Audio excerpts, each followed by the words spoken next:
우리가 기술적 분석을 공부하고 또 주식시장을 분석하는 방법을 익히는 것은 사실 주식시장을 이해하는 데 도움을 주는 것뿐만이 아니라 사실은 넓은 의미에서 재테크 혹은 그 이외에 세상의 흐름에 대한 어떤 나름대로의 참조사항을 얻을 수 있는 부분이기도 합니다.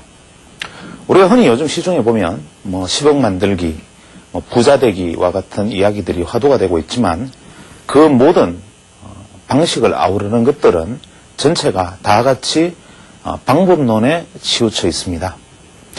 저는 개인적으로 이 부분에 대해서 참 안타깝게 생각합니다. 제가 무슨 대단한 재테크의 전문가이거나 주식의 전문가라는 뜻이 아니라 이것은 아닌데 라는 생각을 계속 하게 됩니다. 왜 그러냐 하면 우리가 주식 투자뿐만이 아니라 재테크 전체를 통틀어서 기본적으로 내가 통제 가능하고 승리의 확률을 높일 수 있는 다소나마 예측의 확률을 높일 수 있는 수단은 사실은 방법론적 문제에 있는 것이 아니라 그것을 관조하고 바라보고 시야를 조망하는 넓은 시각에 있는 것이기 때문입니다. 그런데 우리는 이런 시대의 흐름이 그러하기 때문인지는 알 수 없으나 전반적으로 주식 투자, 재테크라는 것을 들여다볼 때 큰 틀에서 더 좁은 틀로 또 더 좁은 틀로 나중에 세포 단위로 그것보다 더 좁혀서 원자, 분자, 원자 단위로까지 자꾸 힘미경을 들이대고 바라보려는 시각들을 가지고 있는 것을 아마 부인할 수 없을 것입니다. 주식시장에서 마찬가지라고 생각합니다. 저는 넓은 의미에서 이러한 주식시장을 분석하는 방식이나 재테크라는 큰 넓은 뜻을 보는 것이나 어차피 접근하는 방식은 같다고 생각합니다. 현미경을 버리고 오히려 맨눈으로 높은 산에 올라가서 밑을 쳐다보고 바라보면서 전체를 조망하고 관조하는 것, 그것이 중요한 것이 아닌가라는 생각입니다. 사실 우리가 어떤 것을 투자를 할 때 이 투자라는 것이 사실은 내가 통제 가능하고 일단 내가 통제 가능하다는 것, 그 다음에 위험을 줄일 수 있는 것, 쉽게 말하면 예측성을 그나마 조금이라도 가져갈 수 있는 방법은 결국 시야를 넓히고 기간을 넓히는 것밖에 없다라는 것에 우리는 인정을 하고 들어가야 됩니다. 우리가 수학의 확률론을 보면 큰 수의 법칙이라는 것이 있습니다. 이 큰 수의 법칙이라는 것은 무엇이냐면 주사위를 던졌을 때 처음에 주사위를 6번을 던지면 이 주사위가 처음에 1, 2, 3, 4, 5, 6 해서 6개가 나오는 것이 아니라 어떻게 던지다 보면 1, 1, 2, 4, 4, 5, 6 이렇게 나올 수도 있고 1, 2, 2, 2, 3, 5 이렇게 나올 수도 있는 것이고 이것이라는 것이 똑같이 확률적으로 6분의 1씩 나오지를 않고 이것을 계속 던져보면 처음에 한 10번, 20번 던질 때까지는 이 중에 다빈도로 나오는 것이 짧은 단기 추세를 형성하는 것을 우리는 볼 수 있습니다. 그러나 이것을 주사위를 던지는 횟수가 점점 늘어나서 만약에 이것이 주사위를 만약에 우리가 50번을 던졌다면 실제로 1이 나올 확률은 한 7분의 3, 2가 나올 확률은 7분의 1, 3이 나올 확률은 한 10분의 9분의 2 이런 형태로 확률이 나타날 수 있겠지만 이것이 만약에 주사위를 우리가 100번 던졌다, 200번 던졌다, 결국은 만약에 1000번을 주사위를 던지게 되면 전체적으로 1이 나올 확률, 2가 나올 확률, 3이 나올, 6이 나올 확률은 이 각각 6분의 1에 수렴하게 된다는 것이죠. 이것은 누구나 동의하는 것입니다. 처음에 몇 번은 다른 방향으로 나아가지만 장기적으로 던지면 전체에 수렴한다. 즉 확률에 수렴하고 그것이 평균치에 수렴한다. 이것이 큰 수의 법칙인데 주식시장 그러합니다. 우리는 기본적으로 주식시장이라는 것은 계속적으로 팽창해 왔다는 것을 일단은 인정하고 들어가는 것입니다. 주식이라는 것이 넓은 의미에서 경제활동의 산물이고 그것이 인류 역사상 계속 진보되어 오는 것이라고 생각한다면 사실 우리가 인류 역사상의 주가지수는 지금까지 계속 상승 추세에 놓여 있습니다. 예를 들어서 처음에 석기시대부터 청동기시대, 그 다음에 철기시대, 그 다음에 근대문명을 거쳐서 현대문명까지 오는 동안에 우리가 경제 규모나 인류 문명의 발달사는 어마어마한 것이죠.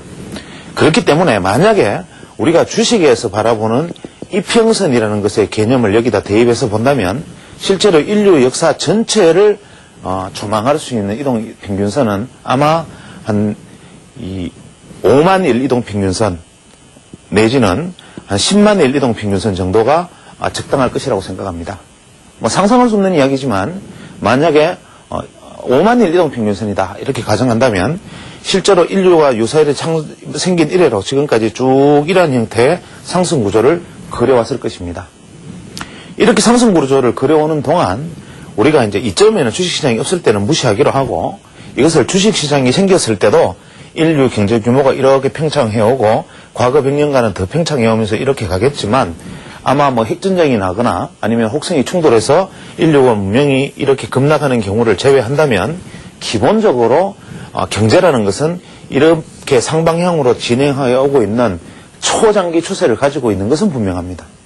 다만 그 안에서 어떤 이유로 인해서 좋아졌다가 또 나빠졌다가 좋아졌다가 나빠졌다가 좋아졌다 나빠졌다 하는 일을 또 반복하고 있었을 뿐이고 누군가가 어떻게 운 나쁘게 이 시기에 살았다면 이 사람은 생애 내내 자기 자본이 줄어드는 경험을 했을 것이고 어떤 사람이 주식 투자를 여기서 했다면 혹은 뭐 재테크에 관련된 어떤 경제적 투자 행위를 했다면 여기서는 자기 생애 내내 수익이 나는 경험을 했을 것입니다. 그러나 이것도 좀 더 짧게 보면 이렇게 가는 안에서도 또다시 이렇게 움직이는 하락 구간과 상승 구간이 있었을 것이고 또 이 안에서 주식 투자한 사람은 일생에 통틀어서 10년 주식 투자했다면 10년 내내 잃는 경험만 했을 수도 있고 또 이렇게 가는 하락기 속에서도 이렇게 움직이니까 이 짧은 기간 또 수십 년의 사이클을 가지고 있으니까 과거 주식시장이 미국에서 10년, 20년 상승을 보여준 것처럼 장기적으로 큰 이익을 보여주는 경험을 한 사람도 있을 것입니다. 때문에 우리가 크게 인베스트 투자라는 관점에서 놓고 본다면 우리가 땅을 사서 자손만대 물려주면 내가 당대가 아니더라도 내 다음대 그 다음대 누군가는 소위 말하는 대박이 터질 확률이 이 장기 추세가 살아있는 동안에는 분명히 있는 것이지요. 그래서 부동산 투자는 안전합니다. 주식 투자라는 것도 망하지 않는다는 전제만 가지고 있다면 어떤 회사를 사서 가지고 있으면 내가 당장 1년에 수익을 못 내더라도 2년, 3년 안에 수익이 나고 정말 운이 나쁘면 10년 안에라도 수익은 나게 되어 있고 만약에 그 회사가 망하지 않는다면 언젠가 아들, 딸에게 물려주면 또 수익을 내는 경험을 하게 되는 것은 분명하지만 사람들은 대부분 이 사이클에 보다는 이 사이클을 견뎌내지 못하기 때문에 이러한 흐름들을 엇박자로 짚어나가면서 계속 중장기적으로는 수익이 나는 구간대에 내가 속해 있음에도 불구하고 이것을 내 수익으로 가져가지 못하고 오히려 엄청난 손실을 안고 무너지기도 하는 것이 자본의 속성입니다. 그러면 우리는 이러한 어떤 자본의 속성이라는 것을 인정한 상태에서 주식 투자라는 것을 어떻게 할 것이냐. 그래서 사실은 이러한 것을 기본적으로 바탕에 깔고 생각한다면 사실 우리가 투자, 그 중에서도 주식, 뭐 부동산도 50보 100보지만 주식 투자라는 것이 기본적으로 통제 가능하고 성공의 확률이 가장 높은 투자는 장기 투자이고 장기 투자 안에서도 가능하면 초장기, 기간이 길면 길수록 반드시 수익 낼 확률이 높아지는 것은 당연한 것입니다. 그래서 과거 1000포인트 고점에서 국민은행 삼성전자를 샀건 무엇을 샀건 대부분 망하지 않는 그럴듯한 회사 주식만 들고 있으면 지금 현재 900포인트가 와도 거의 대부분은 사실은 수익이 나 있는 것인데 대부분 그렇지 못했고 이 중간에서 뭐 어떻게 손이 바뀌고 내가 어떤 잘못된 선택을 내림으로 해서 엇박자로 가서 사실은 거의 같은 지수대에 왔어도 수익을 내지 못하는 사람과 결국 수익을 2배 내는 사람의 갈림길에 서 있게 됩니다. 그래서 실제로 현재 이점에서 과거 2000년도 최고점에 주식 투자를 했던 사람들 중에서도 주식의 차트 봉 하나도 보지 못하는 사람이 2배, 수배 수익이 나 있는 사람들도 많습니다, 주변에. 이분들은 뭐 그때 당시 아무것도 모르니까 삼성전자 사서 묻어뒀다고 수익이 나 있고 또 그 외에 뭐 아주 우량한 뭐 종목들을 가지고 있다 수익이 나 있는 사람들이 왕왕 있지요. 그러나 차트 알고 이동평균선 알고 뭐 파동까지 아는 사람들이 이 안에서 처참히 패해서 이 시장을 떠나간 사람들도 부지기수로 많습니다.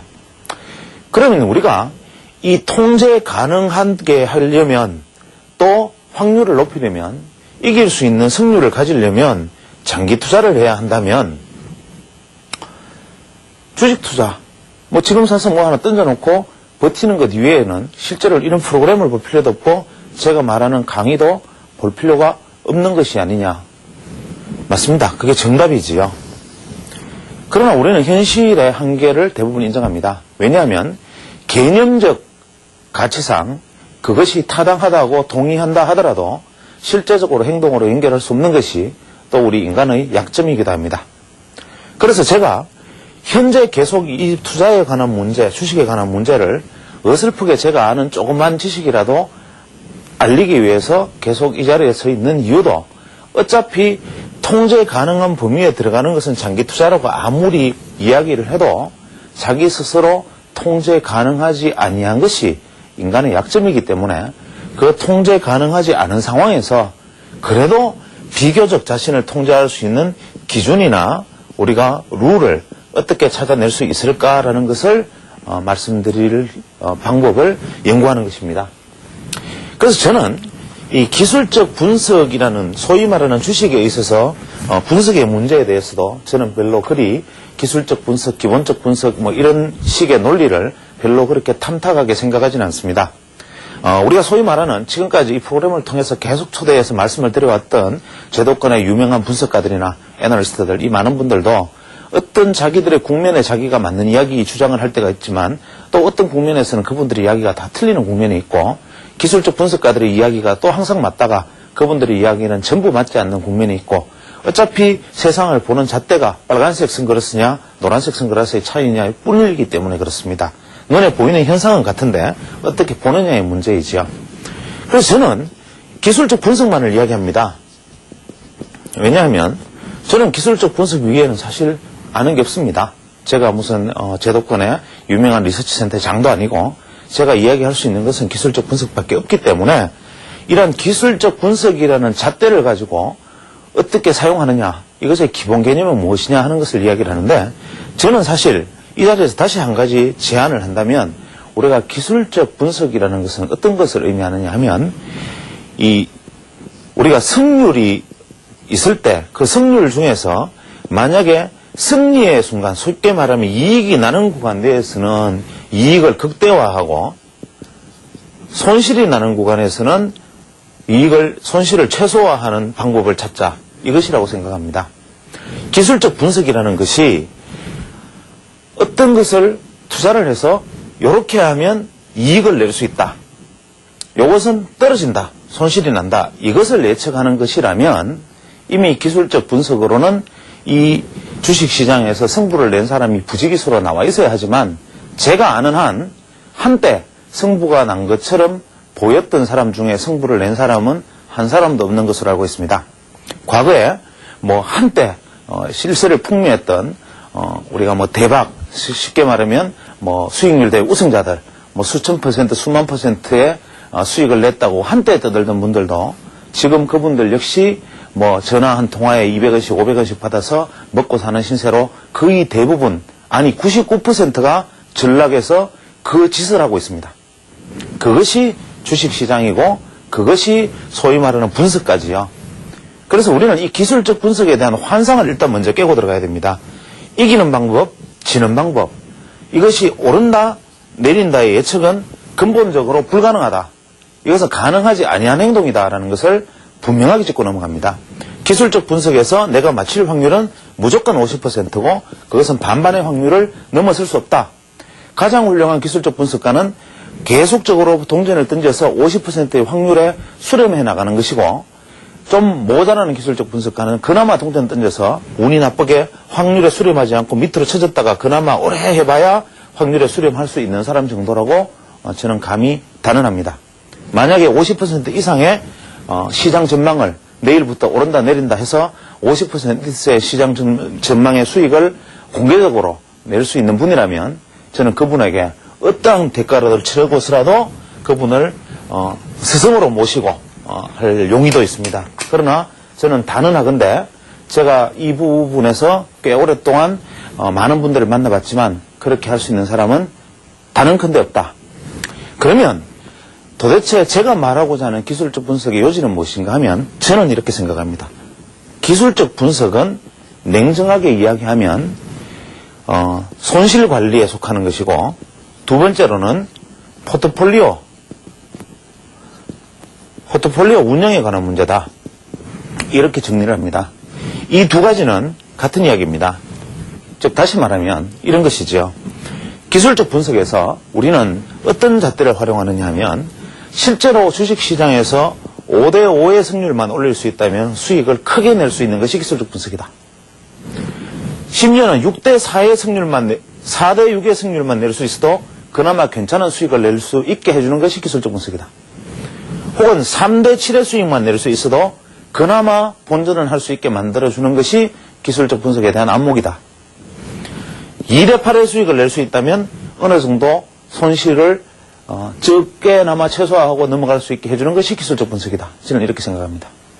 그러나 만약에 기술적 분석이 전혀 모르는 분들은 실제로 시장에 뛰어들었을 때 5대5의 승률만으로도 수수료 수입, 각종 매매에 관련된 비용 수입, 비용 손실로 손실이 나는 것이 바로 모르는 사람, 기술적 분석에 대해서 안목을 가진 사람은 비록 4대6, 3대7의 비율로 내가 시장 예측에 실패하더라도 그것이 그나마 최소의 손실 내지는 조금의 이익이라도 남길 수 있게 만들어주는 내 기준을 만들어주는 것, 이것이 바로 기술적 분석이다. 이렇게 단언을 합니다. 이러한 근거에서 우리는 포트폴리오라는 곳에 생각을 미칠 수 있습니다. 우리가 포트폴리오라는 것은 종목을 1, 2, 3, 4, 5의 종목을 편입을 했습니다. 내 보유 종목에서 이 편입된 보유 종목이 각 20%의 비중을 만약에 가지고 있다면, 어떤 종목이 예를 들어서 상승을 해서 각 자기 기준가에서 50% 상승하는 종목은 50% 수익을 누리거나 최소한 40% 정도의 수익이라도 확보하자. 어떤 종목이 만약에 30%가 오르는 종목이 있다면 이 중에서 내가 20%의 수익이라도 승취하자. 어떤 종목이 10%만 오르는 종목이 있다면 그나마 비슷하게 1대1 셈셈으로 끝내자. 어떤 종목이 50%가 떨어지는 종목이 있다면 10% 손실로서 마무리 짓자. 어떤 종목이 폭락해서 90%가 하락하는 종목이 있다 하더라도 나는 10%의 손실로 끝내겠다. 이렇게 했을 때 1, 2, 3, 4, 5에서 10%의 손실과 매매 수수료를 포함한 약 1%의 손실 정도 해서 21%의 손실이지만, 이익이 나는 부분에서 60%의 이익을 가져와서 평균적으로는 약 39%의 수익을 내는 것, 이것이 바로 포트폴리오 관리입니다. 즉, 되는 쪽에서 수익을 키우고 안 되는 쪽에서 손실을 일정 부분에서 차단하는 것, 바로 이 펀딩 능력이 주식 투자의 요체입니다. 자, 이 펀딩 능력이라는 것을 한번 생각해 보지요. 여기서 말씀드리는 펀딩 능력은 여러 가지 이야기가 있을 수 있습니다. 예를 들어서 부동산, 주식, 심지어는 금, 그 외에 각종 채권, 이러한 자산 포트폴리오에 대한 펀딩 능력. 주식 안에서도 종목별로 A, B, C, D 종목에 대한 펀딩 능력. 이 펀딩 능력이 바로 어떤 면에서는 우리가 투자의 가장 핵심적인 요인이고, 차트 분석, 쉽게 말하면 시장의 추세를 읽고 바라보는 것은 바로 이 펀딩 능력을 극대화하는 것입니다. 우리가 분명하게 짚고 넘어가야 되는 것은, 이 기술적 분석, 주식시장의 분석 능력은 자산관리, 부동산, 주식이라는 거 할 것 없이 재테크에서 소위 말하는 효율적 펀딩 능력의 극대화 수단이지, 어떤 주식이면 주식, 부동산이면 부동산과 같은 어떤 자산에 대한 투자의 매수와 매도의 목표가나 혹은 손절가의 산정 기준에 들어가는 것이 아니다라는 것을 먼저 이야기하고 싶습니다. 그러면 이 펀딩 능력을 극대화하기 위해서 어떤 기준을 가지고 시장을 바라보아야 하나? 그럼 펀딩 능력이 극대화하는 것이 기술적 분석이다라는 것을 만약에 인정을 한다면 만약에 제 이야기 공감을 하신다면 저는 이 펀딩의 기준이 되는 방법, 이 부분을 바로 펀딩의 기준을 바로 논하고자 하는 것입니다. 이 펀딩의 기준을 저는 이것의 요체가 어디에 있다고 생각하느냐 하면 이 각도라는 것에 함수가 있다고 생각합니다. 또 이런 얘기를 하면 대부분 주식 투자를 처음 하시는 분은 무슨 얘기인가 하고 주식 투자를 좀 해보거나 생각을 많이 하신 분들은 저 친구도 결국 쓸데없는 소리를 하는구나 라고 이야기를 하면서 비난을 하시겠지만 주식시장이 결국 파동의 흐름에 가치 있는 것이다. 즉 파동에 입각한 각도론이다 라고 저는 주장을 합니다. 사실 그러나 이 각도 파동 따위의 이야기들은 사실은 우리가 이 홍등가의 요부들이 얼굴에 바르는 연지와 같은 그저 그런 슬로건에 지나지 않습니다. 사실 뭐 각도다 파동이다 이런 따위가 중요한 것이 아니지요. 제가 말씀드리려는 논리도 엘리어트 파동과 같은 파동은 아니다라는 이야기는 두 차에 걸쳐서 이야기를 했습니다. 그러나 우리가 기본적으로 시장의 흐름은 그것이 뭐 1, 2, 3, 4, 5와 같은 엘리어트 파동식의 움직임이나 뭐 여러 가지 기자몰이 같은 사람이 이야기했던 파동이나 혹은 메리맨 같은 사람이 이야기했던 파동이나 간에 어떤 식의 파동으로 가든 하여튼 주가는 그냥 이렇게 움직이는 것이 분명합니다. 주가라는 것은 그냥 이렇게 가는 것이 아니라 주가라는 것은 분명히 그냥 이렇게 가는 것은 분명하기 때문에 그저 주가는 물결 치듯이 사고자 하는 사람과 팔고자 하는 사람이 몰려다니면서 그냥 따라갔다가 물러났다 따라났다 물러났다 하는 결국 파도와 같은 운동이면 분명하기 때문에 이것은 파동이다라는 표현을 쓰지만 이 파도가 밀려나가는 슬물대냐 혹은 밀물대냐라는 것을 구분하는 것이 바로 이 각도론이라는 방식으로 시장을 보는 방식으로 저는 볼 수 있다고 생각을 합니다. 예를 들어서 우리는 이 각도론을 이야기하기에 앞서서 이 각도론이라는 것은 제가 누차 말씀을 드렸지만 개인이라는 사람이 원래 주식시장의 각도를 이렇게 차트를 보면 주가라는 것은 이 가격과 이 시간을 표시하는 것이니까 이 안에서 주가가 이렇게 움직이면 이 주가가 평균 대충 이 각도에서 45도 각도를 유지해주면 이 45도보다 위쪽에 있으면 강세, 이 주가가 45도 밑으로 내려오면 약세, 이렇게 시장을 평가하고 또 떨어지는 각도가 새로 생기면 이것이 이 45도 아래에 있을 때는 계속 하락하는 약세 국면, 이것을 돌파해서 올라오면 또 강세 국면 해서 소위 말하는 45도, 개인의 45도 선, 또 개인의 여러 가지 각도 이런 표현으로 물리학적 잣대로 선을 그어주는 이러한 아주 교조적인, 규범적인 그 당시로서는 혁명적이었으나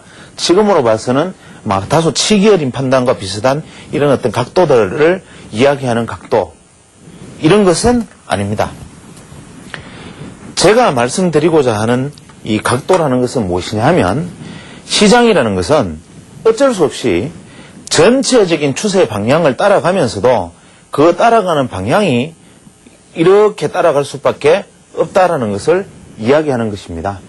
예를 들어 주가는 오를 때는 대충 떨어지는 사람과 내려가는 사람이 계속 힘의 균형으로 사고자 하는 매수 세력이 압도하고 있는 국면에서는 주가가 이렇게 가려는 평균적인 힘이 작용하고, 또 떨어질 때는 이 올라갔을 때 올라갔던 매수 세력의 압도가 다시 매도 세력의 압도로 바뀌면서 또 시장은 대충 이렇게 떨어지는 선의 평균선이 기준선이 존재하는데, 다만 매수 세력이 흥분했을 때는 주가가 이 기준선보다 위쪽으로 이렇게 출렁출렁 움직였고, 떨어질 때는 또 이 기준선 아래쪽에서 떨어졌고 했다 하더라도 결과론적으로 주가가 다 움직이고 한 것을 평균을 내보면 이렇게 움직이는 기준선이 있더라라는 것은 뭐 누구나 공감하는 부분이라고 생각합니다. 예를 들어서 우리가 아파트 가격이, 강남에 아파트 가격이 올랐다 하더라도 그 강남 아파트 가격이 처음에 이렇게 올랐다가 폭락했다가 올랐다가 폭락했다 해도 결국 장기적으로 보면 이 전체 선으로 평균적으로 가는 선에 수렴하려는 힘, 또 아파트 가격이 팍 급락했다가 또 다시 반동했다가 해도 전체적으로는 여기에 수렴하려는 힘들이 중간중간에 나타나는 국면이 존재한다. 이것이 주식 투자에서 기본인데 왜 그럼 주가라는 것은 이 기준선을 따라서 벗어났다가 되돌아오려 하고 벗어났다가 되돌아오려 하고 심지어는 이 기준선을 벗어나면 다시 되찾아가려고 하고 떨어질 때도 또 이 기준선을 따라가려는 힘이 작용하는가. 그래서 우리가 45도 각도라는 관점에서 놓고 보았을 때도 주가라는 것이 이러한 전체적인 가상의 45도선이 있다면 주가라는 것은 이렇게 움직였다가도 결국은 왜 이렇게 다가오는가? 또 주가는 또 이렇게 올랐다가 왜 결국은 다시 또 다가오는가? 또 이것이 아직까지 상승하는 흐름이라면 떨어졌다가도 왜 다시 이쪽으로 돌아갈 수밖에 없는가? 라는 것을 왜 이런 국면의 모멘트에서 이렇게 사려는 사람이 있어서 올라가도 누군가는 왜 여기서 팔고자 하는 주도를 하고 또 누군가는 이렇게 무너진 상태에서 또 누군가가 이 떨어지는 매도세를 압도하면서 시장의 방향을 턴을 시켜서 다시 매수세가 힘을 얻도록 만들어주고 왜 이런 힘이 시장에서 작용하는가라는 것을 우리는 주목해야 되는 것입니다. 이것이 바로 시장에서 이 매수와 이 매도자의 사실은 수급의 논리에 속하는 것입니다. 이 매수자와 매도자의 수급의 논리라는 것을 만약에 우리가 약장수, 삼류 약장수식 표현을 쓴다면 주도주의 논리 내지는 주도 세력의 논리라는 표현을 할 수가 있겠지요. 여기서 말하는 세력은 사고로 약장수들이 이야기하는 세력적 급등주를 이야기하는 것이 아니라 어떤 시장의 매수의 주체가 되고 있는 현재라면 외국인이라고 볼 수 있을 것이고 나중에 우리가 여러 가지 연기금이 들어와서 만약에 펀드가 활성화된다면 기관의 자금 같은 것들이 해당될 수도 있을 것이고 만약에 개인이 주식시장에 많이 들어오면 개인 투자자의 돈이 주도 세력의 논리가 될 수 있겠지요. 이러한 주도 세력의 논리가 작용하는 곳이 결국은 시세를 형성하는 시장들 주식시장이든 부동산 시장이든 이런 논리가 생성하고 시세가 형성하는 시장인데 이것은 왜 이런 현상을 가져갈 수밖에 없느냐 하면 우리가 예전에 고대 철학에 보면 이 아킬레스의 역설이라는 것이 있습니다. 아킬레스와 거북이라는 제논의 역설이라는 것이 있죠. 이것은 무엇이냐면 예를 들어서 거북이 1미터를 앞에 출발해서 가면 아킬레스는 절대로 거북을 따라갈 수 없다 이런 얘기인데 이러한 철학적 역설까지 얘기할 필요는 없지만 분명한 것은 이러한 어떤 제논의 역설과 같이 50%라는 것이 힘의 중심으로 작용하는 것이 중요하다 이런 얘기를 하는 겁니다. 예를 들어서 강이 있으면 이렇게 넓은 강이 만약에 이렇게 존재한다면 누군가가 이쪽 강을 건너기 위해서 사람이 뛰어들어서 헤엄을 칩니다. 헤엄을 치는데 이쯤에 가서 힘이 빠졌습니다. 힘이 빠지면 이 사람은 어떻게 해야 되느냐 하면 자기가 이 강의 중간에 도달을 하지 못했다면 이 사람은 되돌아가는 것이 현명한 행동입니다. 그러나 만약에 이 사람이 강의 중간을 넘어온 지점까지 와 있다면 힘이 빠져도 결사적으로 반대편 기석으로 헤엄쳐 가는 것입니다. 그래서 중간에서 힘이 빠졌을 때 내가 힘이 빠진 자리가 여기이냐 힘이 빠진 자리가 여기이냐에 따라서 시장은 결국은 이 주도의 논리는 이쪽으로 끝까지 끌려가느냐 되돌아가느냐의 싸움입니다.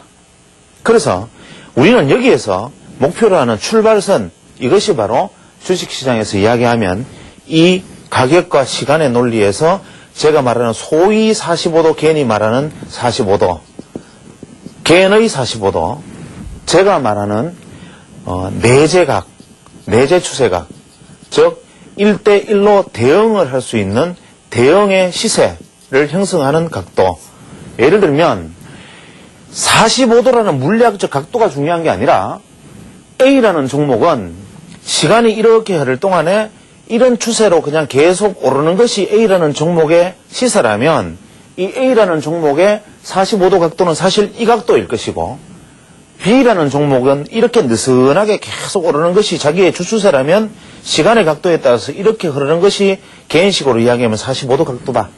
그렇기 때문에 이 여기서 말하는 개인의 물리학적이고 규범적이고 리지드한 45도라는 각도는 사실은 저는 시간과 가격의 논리에서 그 주식의 역사적 변동성과 그 주식의 역사적 흐름 속에서 그 주식이 어떻게 움직이는 것이 시간과 가격 대비 가장 합당한 추세에 속하느냐라는 가상의 선을 저는 1대1의 대응 시세 혹은 대응 각도 중심각도라고 표현을 하고, 이 중심각도라는 것이 바로 이 강을 건널 때의 출발선이다라고 얘기를 합니다. 이 출발선에서 이렇게 올라가서 시세가 어느 정도 시세가 올라가서 혼자서 이렇게 만약에 떨어져서 깔 수 있는 것이 주도 세력의 논리가 아니라, 주도 세력이 끌어올려서 시장이 이렇게 중심선에서 멀어졌을 때 아무도 여기에 부안해동하지 않으면, 예를 들어서 외국인이 계속 주식을 끌어올리는데 외국인이 일방적으로 매수를 해서 가지만 분명히 보여져 있는 시세에서 개인 투자자나 기관 투자자, 펀드나 간접 투자 자금이 들어오지 않고 외국인이 계속 시장이 흘러간다면 결국 이것의 종착점은 이렇게 내려올 수밖에 없고, 이것은 오히려 무너져서 결국 평균 자기 내재가 가기로 했던 흐름, 이 시간점에서는 여기가 중심값이 될 거고, 어느 정도 시간이 외국인이 혼자 사는 시간이 더 길어지면 이점이 되겠지만, 만약에 시세가 이렇게 움직이는 것이라면 어느 순간인가 외국인은 결국 이 지점이 되든 이 지점이 되든 이 지점이 되든 그 시간의 손실에 따라서는 결국은 자기도 손실을 볼 수밖에 없는 것이 시세의 흐름이다. 그래서 이렇게 깔려갈 때 어느 시점에선가 누군가가 따라 들어와서 못 견뎌서, 심리적으로 못 견뎌서 따라 들어와서 이것이 더 힘을 받아서 전체 추세를 끌어올려 줄 수 있는 이 과정이 바로 이 50%의 선을 넘는 과정인데, 이때는 어쩔 수 없이 반대편 기석으로 시세는 흘러갈 수밖에 없다. 즉,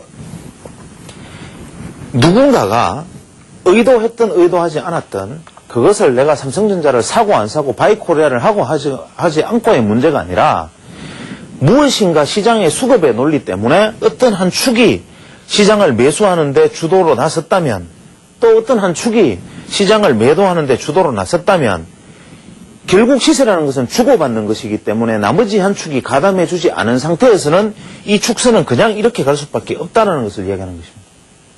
결국 이것이, 이 종목이라는 것이 역사적으로 이렇게 가는 것이라면 이 종목이 나중에 역사적으로 원래는 이렇게 가는 역사였지만 이제는 이 종목의 역사가 이렇게 가는 각도로 가파르게 만들어 주려면 이 종목의 역사에서 이렇게 끌어올린 한 주체 세력의 힘만으로 되는 것이 아니라, 시장의 수급 논리가 만들어낸 시장의 수급의 흥분에 의해서 이 시장이 전체적으로 이만큼 이 흐름에서 이렇게 가주는 이 날카로운 상태를 만들어주는, 즉 시간의 흐름에 따라서 가격이 좀 더 올라주는 이러한 흐름을 가기 위해서는 반드시 추종하는 혹은 후속 매수세가 따라줘야 되고 후속의 주도 세력이 받쳐줘야 되는 것이죠. 만약 그렇지 않다면 이것은 결국 이 흐름 안에서 결국은 언젠가는 잠들어 버릴 수밖에 없는 것이 바로 시세라는 것이죠.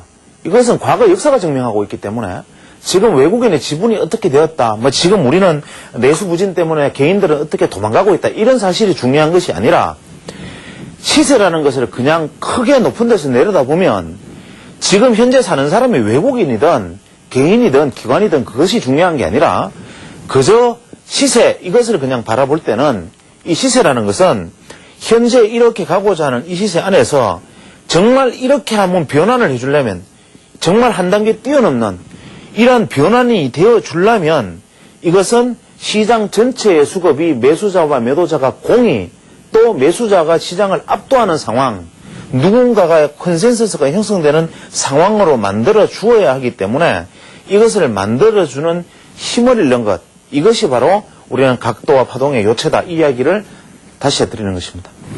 이 힘은 무엇이냐 하면 이렇게 설명할 수 있습니다.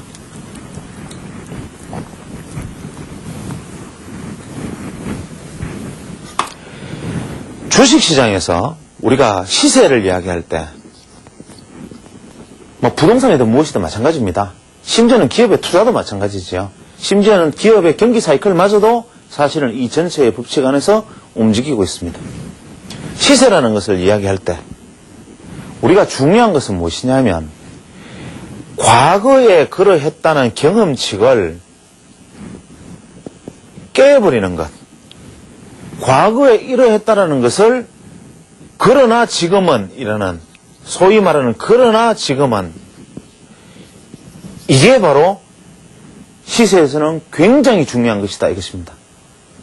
이것을 단순 가격이라는 관점에서 보면, 단순 가격 논리에서 보면 주가는 이렇게 움직여 왔는데 고점이라는 것은 예전에 역사적으로 고점은 이러했는데 이 역사적인 고점을 과거에는 이랬다 하지만 새로운 고점을 만들었다. 이것은 우리가 소위 말하는 신고점이라고 흔히 주식시장에서는 용어로 사용하고 역사적으로 과거 그랬던 기준을 넘어서는 것인데 이것이 중요한 것이지요. 예를 들면 기업의 이익이 과거의 EPS 증가율이 예를 들어서 10%에서 20%, 30%, 40% 증가율이 고점을 돌파해 나가는 것이 중요하고 수출 증가율이 과거에 최대는 15%, 20%였는데 지금은 30% 넘었다. 이러한 과거의 역사를 돌파해 나가는 과정이 중요하기 때문에 우리는 신고점 돌파, 직전 최고점이 얼마, 52주 신고가가 얼마라는 단순 가격의 논리가 아닌 소위 말하는 레이시오, 비율, 이 비율의 돌파가 중요하다라는 것을 각도에서 저는 이야기하고자 합니다. 즉, 역사를 돌파해 나가는 과정, 이것은 무엇을 의미하느냐면 과거의 시세는 가격과 시간의 논리 속에서 이러한 형태의 시세의 흐름을 보여줬다면 우리가 이것이 시세가 정말로 변화하려면 또 어차피 이렇게 떨어지고 말 거 그냥 들고 있으면 이익이 나지 않는데 이것이 이렇게 과거에 움직였지만 지금은 들고 있어도 수익이 날리면 어떻게 돼야 되냐면 예전에 이렇게 슬로프를 올랐다면 지금의 슬로프는 이렇게 바뀌어야 되기 때문에 이렇게 슬로프가 바뀌는 것이 중요한 것이지 현재의 가격 논리에서 가격이 지금 얼마 올랐다라는 것은 중요한 게 아니다라는 것을 얘기합니다. 그럼 우리가 각도가 이렇게 올라왔던 1대1 대응각이 이렇게 좀 더 각도를 세운 1대1 대응각으로 바뀌었다. 이것은 무엇이냐 하면 동일 선상에서 가격이 동일 시간에서 가격이 동일 선상에서 가격이 아니라 동일 시간대에서 가격이 어떠하냐라는 것을 이야기하는 겁니다. 똑같은 가격이 100원이었는데 만약에 이러한 슬로프로 간다면 요만큼의 시간이 흐르는데 비해서 주가는 이만큼의 상승을 보일 수가 있지만 만약에 이 슬로프로 간다면 똑같은 시간의 변화에 주가는 요것밖에 상승을 할 수가 없는 것이죠. 그래서 같은 기간에 얼마나 수익을 더 많이 내느냐는 것은 슬로프의 문제이기 때문에 이 슬로프의 각도를 새롭게 만들어 나가는 과정, 이것이 중요하고 주식이라는 것이 이 안에서 움직이는, 과거의 안에서 움직이는 것이냐 새로운 슬로프를 만드는 것이냐를 간파하는 것이 중요하다면 이것을 간파하는 것은 소위 말하는 가격상의 고점 돌파, 소위 말하는 신고가 따위의 어떤 가격 돌파라는 논리가 아니라 이것이 이야기하는 비율, 소위 말하는 시간과 가격과의 관계 속에서 시세가 어떠한 추세적 변화를 보여주느냐, 즉 이 추세적 비율의 돌파를 중요시해야 된다 이 말입니다. 추세적 비율의 돌파가 중요하다. 이것이 바로 우리가 굳이 또 현재 시중에 나와 있는 잣대로 비교를 한다면 소위 말하는 다이버전스와 같은 것으로 우리는 이것을 평가할 수가 있습니다. 예를 들어서 신고가와 같은 가격의 논리의 돌파라는 것은 우리가 여러 가지 잣대로 볼 수 있습니다. 예를 들어서 스타캐스틱이다. 이것은 과거의 일정한 어떤 주가의 흐름의 변동폭 속에서 현재의 고점이 여기 있느냐, 혹은 이 위에 있느냐, 가장 높은 것이냐에 따라서 바로 보여주는 2차원적 지표가 될 것이고, 그 이외에 이동평균선이라면 이동평균선이 위쪽에 올라가 있고 정배열을 보여주고 있다. 이러한 모습을 보여주고 있을 것이고, 2차원적 논리, 이동평균선이 현재 어떻게 올라갔다, 정배열이 되었다, 골든크로스가 되었다. 이런 2차원적 가격 논리가 바로 신고가를 돌파했다, 가격이 얼마가 되었다, 저항선이 넘어섰다, 줄어들었다. 이러한 류의 2차원적 소위 말하는 현미경을 들이대고 이 전체 거인을 평가하는데 발톱의 현미경을 들이대고 거인은 이런 것이다라고 말하는 어리석음, 코끼리 꼬리를 잡고 코끼리는 이런 것이다라고 말하는 2차원적 판단의 시각이라는 것입니다. 이것을 여러분이 이해하기 쉽게 만약에 이야기를 한다면 코끼리를 평가하기 위해서는 그것보다 훨씬 높은 전망대에서 코끼리를 내려보고 코끼리는 이런 것이다라고 이야기를 해야 되기 때문에 그것을 내려다보는 것은 현재 기존 나와 있는 잣대를 먼저 가지고 설명한다면 이 다이버전스의 개념이다. 이 이야기를 하는 것입니다. 왜 다이버전스가 중요하냐 하면 우리가 기술적 분석에서 흔히 말하는 다이버전스는 우리가 굳이 다이버전스를 우리말로 풀어서 말을 한다면 뭐 편기, 뭐 이렇게들 표현하지요. 이 다이버전스라는 것은 그냥 우리가 교과서적으로 알고 있는 것은 이러한 것입니다. 예를 들어서 뭐 스타캐스틱 지표가 있다 이렇게 되면 뭐 이렇게 고점 이런 식으로 스타캐스틱 지표가 만약에 보이는데 이게 주가는 현재 고점을 돌파를 했는데 주가는 더 올라 있는데 스토캐스틱 지표는 고점이 낮아졌다. 이것이 다이버전스다. 즉 편기가 발생했다. 그러면 주가가 결국 떨어지는 것을 예측할 수 있다. 혹은 주가는 신저점을 돌파를 했는데 이 스토캐스틱 지표는 저점이 높아졌다. 그래서 이것은 주가가 오를 것으로 예측된다. 이것을 스토캐스틱 다이버전스. 또 두 번째는 RSI 지표를 가지고 같은 방식으로 RSI 다이버전스. 세 번째로는 MACD 지표를 가지고 MACD 다이버전스. 이렇게 이야기를 하지만 이것을 단순하게 이렇게 바라보고 단기 투자에서 다이버전스가 발생했다 매도하자, 뭐 다이버전스가 발생했다 매수하자라고 보는 것조차 또 다른 2차원적 시각, 혹은 좀 더 내가 주식시장에 대해서 요만큼 더 알았다고 해서 과거보다 눈꽃만큼 주식시장에 대해서 조금 더 알았다고 해서 그 눈보고 눈꽃만큼 더 안 지식으로 세상을 깨달은 것처럼 이야기하는 것과 다름이 없습니다. 이 다이버전스라는 것은 어떤 의미를 가지느냐 하면 바로 이런 것입니다. 소위 말하는 이격의 돌파, 이것은 다이버전스다라고 저는 이야기할 수 있고, 이 다이버전스의 발생, 즉 이격의 돌파가 바로 소위 말하는 각도를 날카롭게 세워나가는 살아있는 각도를 인정할 수 있는 기준이다라고 저는 이야기를 합니다. 예를 들면 이런 것이죠. 주가가 이렇게 있습니다. 주가가 예를 들어서 가상의 일대 이 종목의 역사적인 어떤 흐름을 보면 대충 한 15개의 이평선, 즉 우리가 한 15일에서 14일 이평, 주봉이면은 15일에서 14주 이평 정도의 이평은 대부분 그 종목의 1대1 대응선입니다. 그게 무슨 근거냐라고 이야기하면 저는 할 말이 없습니다. 그냥 제가 보는 한 저는 그렇게 생각합니다. 그래서 저는 신주단지 모시듯이 중요하게 생각하는 것이 무엇이냐면 저는 40일 이평과 14일 이평을 대단히 중요하게 생각합니다. 이것은 왜 그렇게 생각을 하느냐 하면 14이평이라는 것은 일봉이면 일봉, 분봉이면 분봉, 주봉이면 주봉, 14이평이라는 것은 그 종목이 과거 그러해 왔던 종목이 이렇게 올라서 어떻게 뭐 어떤 해괴망측하게 주가가 움직였던, 해괴망측하게 주가가 떨어졌던, 결국 평균 논리로는 이것의 중심이 되는 45도 각도를 형성하더라.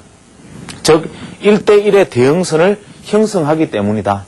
이 말은 거꾸로 뒤집어서 이야기한다면 이 A라는 종목을 내가 보유했을 때 대충 시간상 일주일에서 예를 들어서 시간상 이 토막 정도를 보유하면 대충 주가가 어떻게 됐건 내가 현재 여기서 샀던 대충 주가의 확률은 한 이만큼의 수익을 기대할 수 있다.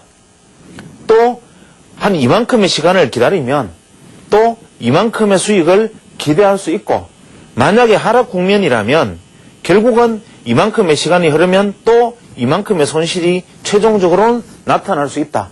이 단기적인 매듭 안에서는 의외로 주가가 이렇게 가 있을 수도 있고, 또 이 단기적인 매듭 안에서는 할 수 없이 고점에서 재수 없어서 이렇게 떨어져서 큰 손실이 났을지 모르겠으나, 이것의 전체 매듭의 하나의 추세의 끝을 놓고 본다면 이만큼의 시간이 흘렀을 때는 여기서 이만큼의 수익을 나는 기대할 수 있다라는 이 코사인 값, 이만큼의 이익이 아니라 요 수익을 기대할 수 있다라는 기준선이 되어주는 것이 바로 우리가 14이평에 해당되는 것이라고 저는 생각합니다.